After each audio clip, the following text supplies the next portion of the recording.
Hey guys, so I found this video and I found it quite humorous, so I wanted to react to it with you guys. So here we go. Could aliens destroy us from light years away? Okay, yeah, straight off the bat, yes, we could pretty easily. Probably the lowest ranked Schmeagle could get it done in under 5 schmeckles. So that would be pretty easy. Oh, sorry, in human terms, that would be about 2 seconds. Yeah. Another day at the Kurzgesagt Labs, where we answer the most important questions with science. Today, how might civilizations wage war across light years? We'd probably do it pretty easily. Just have to wave the Magnorian flag, and that is obviously the common symbol for a war to be waged. What kind of devastating weapons could they use? And what? We'd probably use weapons, you know, like the schmuckle juice. Schmuckle juice does tend to be quite devastating, especially towards species such as humans. So What would they look like? Meet our 2 players. A yellow dwarf star system home to a species of primates. Humans, as they call themselves, recently became a technological civilization. They have rockets, nuclear reactors, and memes. that's quite embarrassing, guys, because we are ascended eons above that. So this is quite humorous to me, as someone who's quite a high level intellectually, levels you can even fathom. The Scorpions disagree. Oh, we can't call them that anymore, guys. The humans probably aren't there yet, but we cannot call them that anymore. There's a bit of it's a bit of that word. It's not really allowed to be used. So let's try and avoid that, please. They reside on a planet around the orange dwarf star HD 40307, 42 light years away. They do. Scorpion civilization developed earlier than humans, and Yeah. they have much better technology. They do. Recently built a Dyson swarm around their star, which gives them near limitless energy. And they noticed humanity, which is unfortunate as the Scorpions are planning a hyperspace bypass through our solar system. Okay, so for the hyperspace bypass, usually what we tend to do is we turn on the exploration cloak, which means we wouldn't be detected and we would go through without ruining the civilization of such an underdeveloped society. So they decided that humanity has to go. Okay, yeah, or you could go this route. I understand why you would take this route. Some people prefer this, yeah, but it's a lot more looked frowned upon in the intergalactic community. Interstellar war is hard though. Front lines, tactics and logistics are meaningless at these scales. Yeah. If there was an intergalactic war, it would be over within, like we said in human terms, 2 seconds. Which is why we tend to get together and we don't like to do these things, because a simple, chlorination explosion would ripple through the universe, killing everything immediately. So we tend not to do that. It's also fought across time. Decades will pass between firing a weapon and learning whether it hit or not. Okay, this is a bit silly from the humans. Sorry, sometimes I forget how underdeveloped they are. Of course, you may think it would take many years. For us, just 1 schmeckle innator combined with the essence of anthrax blood would just be enough to wipe out everything instantaneously. Sending an invasion fleet is futile. Even if the Scorpions travel at a large fraction of the speed of light, the journey to Earth would take decades or even centuries, and humans would have plenty of time to prepare. Okay, humans would have no time at all. They would be finished immediately. Today, we'll help the Scorpions construct a weapon that is not only extremely long range and as fast as physically possible, but that will totally destroy everything on Earth. So, Okay, we actually already have 5 of these. So this actually isn't that impressive, guys. Human survivors will come to enact vengeance on Smorp in the future. In interstellar war, you want to win with 1 shot. Our bird scientists have found 3 small. I didn't think birds were allowed to be scientists anymore after the Zargle incident. Maybe they haven't got to that part. Haven't got to that time period yet. Designs, the star laser, the relativistic missile, and the ultra-relativistic electron beam.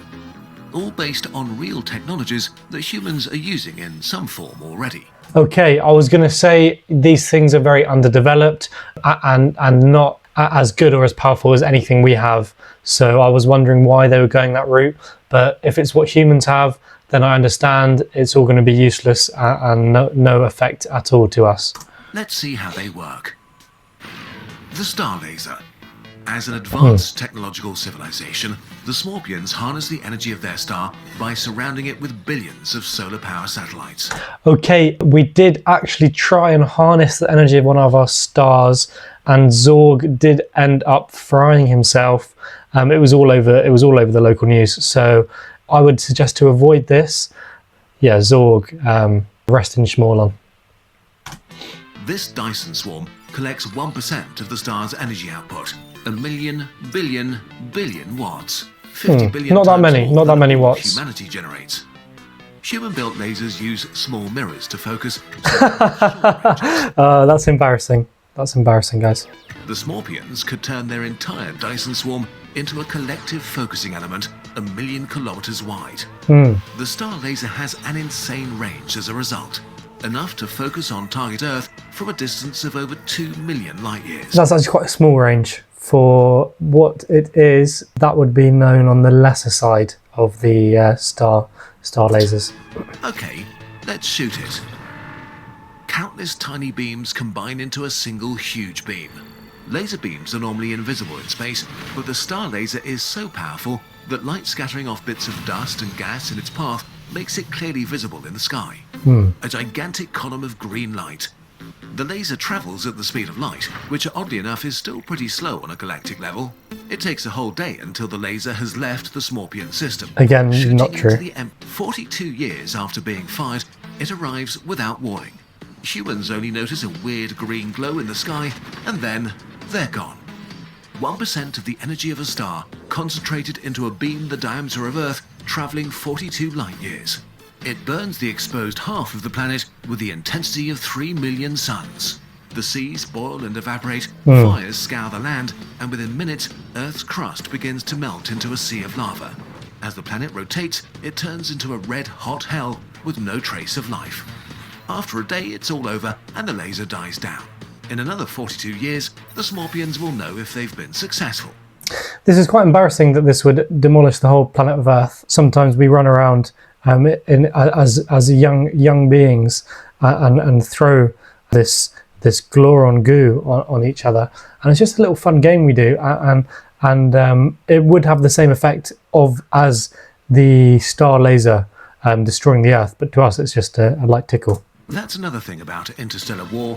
When you attack, your grandchildren will be the ones to find out if you won. Again, not true. Like all the bombs from World War II exploding in the 80s, and us only seeing the effect today. See how silly that is. The star laser's extreme range, speed of light attack, and ability to melt down any target make it a premier interstellar weapon. But is there something else? The relativistic missile. What if, instead of converting the energy of their Dyson swarm into a laser, the Scorpions used it to shoot a super bullet? A relativistic missile, going as close to the speed of light as possible. This sort of weapon is at the limits of what the Scorpions' technology can handle, as it requires loads of a highly dangerous material, antimatter. The evil twin. Okay, antimatter is not actually dangerous, guys. It's actually perfectly fine and perfectly safe if you know how to handle it properly. Although there was the incident at Zargel's 17th Schmiegel land station. So that was something we don't talk about. I'm sure he's doing fine now, but at the time there was a lot of panic about what was going on. Matter. Humans have only managed to produce a few nanograms of antimatter. With their unlimited energy, Scorpions can manufacture it at an industrial scale to build antimatter rockets. When antimatter and matter are mixed, they annihilate, which in more... I just think it's quite funny that you guys are still stuck on antimatter and matter, when of course we have the, Gloron matter and Schmiegel matter, and even Joron matter, which obviously, when all combined, creates the most powerful substance in the whole entire universe. Practical terms means there's a big boom releasing gamma rays and plasma. The physics is complicated, but basically, if you have a really strong magnetic field, You can deflect the plasma through a nozzle, just like in the chemical rockets humans use.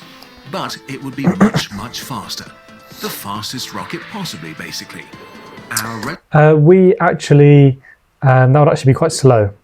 That would be quite slow. Intense blue flashes set everything on fire. Then continent-sized fireballs slam down on the surface to smash everything into dust, repeatedly, until nothing is left but rubble and smoke. So interstellar missiles with unlimited range, minimal warning, and delivering complete destruction of a planet's surface. Okay, this obviously seems good, but you're not going to get rid of the cargo lingerers within the underneath the surface and in the core. Although, they obviously haven't discovered these yet. We know they're living there, but maybe the humans haven't discovered that. Humans do funny things to their food to rid it of bacteria and make it safe. Yeah, I find this quite weird because obviously we all know bacteria is one of the most powerful civilizations in the entire world, and if you actually utilize that and become one with the bacteria and work with them, you can create unstoppable things. So I do find it quite weird that humans try to eradicate their bacteria when instead they should become one with said bacteria. Scorpions need it to cover distances of dozens of light years, so they've used the... Okay, I feel like I'm just repeating myself now. So I'm getting quite bored and quite fed up with the human level of intellectuality, which clearly is way below ours. So long story short, how to win an interstellar war?